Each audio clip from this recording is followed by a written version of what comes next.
So I think, we've seen so many cartel stories around the world. So I think in terms of idea, it's not necessarily something that we haven't seen before. But I think what makes this particular idea so unique is women from a particular society, in a particular social strata, the quintessential dabba, and something that's so kind of unique to Mumbai, Thane. I think that kind of created a different world and a different backdrop for this particular cartel.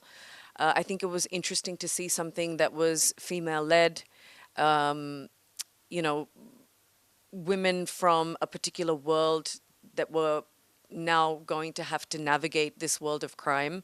So there were many factors that kind of contributed to making this particular show and this cartel unique from the others that we've seen. And I think it also allowed us to really layer them emotionally because of where they come from, what their journey will be, where they're going. So it gave us a lot to play with. And it was a really interesting space to be in. Well, I think the nicest thing about Dabba Cartel is when you see women in these kind of situations, you always see them as appendages. They are either the mall or the ice candy or, you know, things like that. They don't occupy center space. So this is a world that's being investigated through the lens of how women find themselves in this situation, and that will inevitably be different from men. I think it's the emotional quotient which is entangled into the crime, which is the USP of Dabba Cartel. It's as real as it can get. And I feel it's the layering of the characters also which makes it extremely special. We'll we've not had female characters on a pedestal and male characters there to just kind of give women a reason to fight patriarchy and fight feminism. It's not about that. Our male characters have as much depth as our female characters do. We want to show them with honesty and transparency, and show the things that they may be going through and how they navigate relationships. I think this was summed up by her. The men were not, there was no kind of hierarchy shown. It's just natural relationships, and everyone was on a different level of understanding. And we had Vinay in the office who played extremely supporting to Varuna. So we had different shades of men in the scene. And I think she's very well put all together.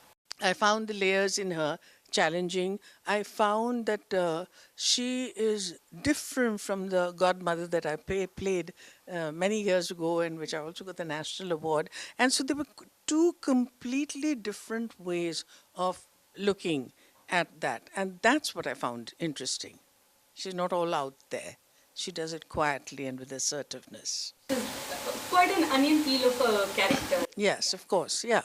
And that's what actors look for, actually, not something that's all there.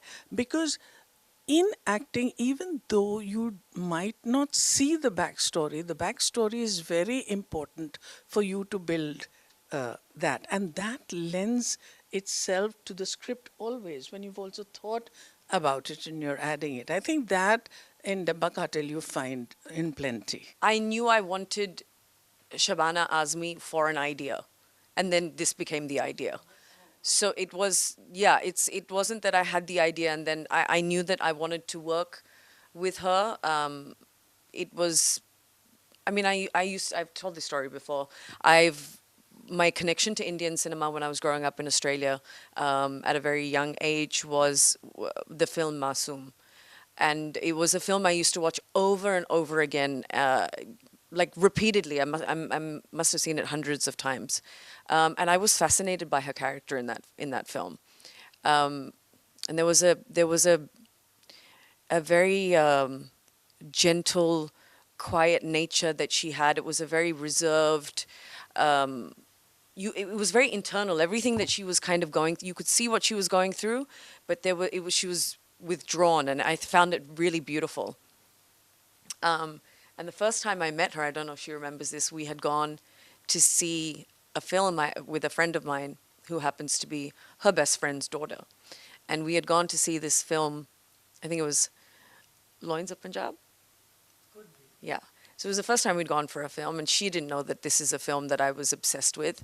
So we were in the theater, and when she was watching her character, she was hooting and whistling, and it was the complete opposite of the Shabana Azmi that I remembered, and I thought, oh my goodness. And so when I thought this is something that I definitely wanted to do, I wanted to do something completely different. Still give her the internal strength that she had even in Masoom, but in a very different way. So I knew that I wanted to work with her before I knew that I wanted to do Dabba Cartel. Dabba Cartel mein Varuna ka character was, it was very real. I thought a lot of the common women will resonate with it. It had the face of a common woman, and I feel the most real characters are the toughest to perform. Because when you see these roles, you see yourself in them, and then you really have to resonate with the watcher.